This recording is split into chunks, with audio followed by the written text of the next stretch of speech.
Yang jelas APBN itu perlu untuk lebih ekspansif. Kenapa? Karena memang selama ini masalahnya ada di sisi fiskal. Di sisi fiskal yang akhirnya menghambat ekonomi, seperti misalnya efisiensi anggaran yang dilakukan sejak awal tahun 2025.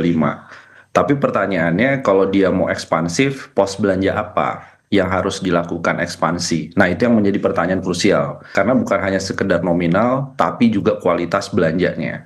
Kalau yang diekspansifkan adalah belanja yang terkait dengan infrastruktur dasar, pelayanan publik, yang terkait dengan ketahanan pangan, itu nggak ada masalah.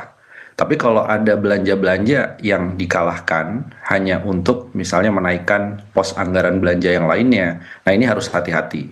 Contohnya transfer daerahnya naiknya hanya kecil, tapi sebenarnya dibandingkan tahun 2025 kan turun.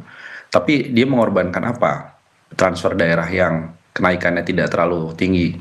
Salah satunya adalah mengorbankan misalnya belanja pendidikan itu sebagian diambil untuk makan bergizi gratis. Kemudian ada kenaikan anggaran pertahanan, anggaran keamanan yang nilainya cukup tinggi. Nah, ini yang harus diatur oleh Pak Purbaya ke depan ini adalah memastikan mana pos-pos belanja yang memang dibutuhkan masyarakat. Yang kedua adalah pos belanja yang langsung berdampak kepada daya beli masyarakat. Tapi kita harus apresiasi nih, ada beberapa yang mulai muncul dari Pak Purbaya. Ini satu, dia menolak tax amnesty.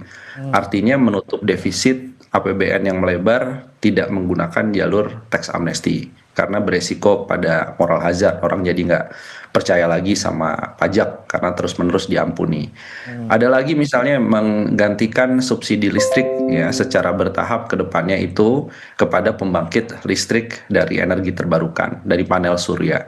Ini hal yang harus diapresiasi karena memang ongkos produksi listrik di Indonesia naik turun karena masih bergantung dengan batu bara. Pak Purbaya ini sejalan nih, sejalan dengan dukungan dari publik untuk bisa mendapatkan energi yang lebih bersih, tapi juga ongkos produksi ke depan dari listrik bisa jadi lebih lebih aman.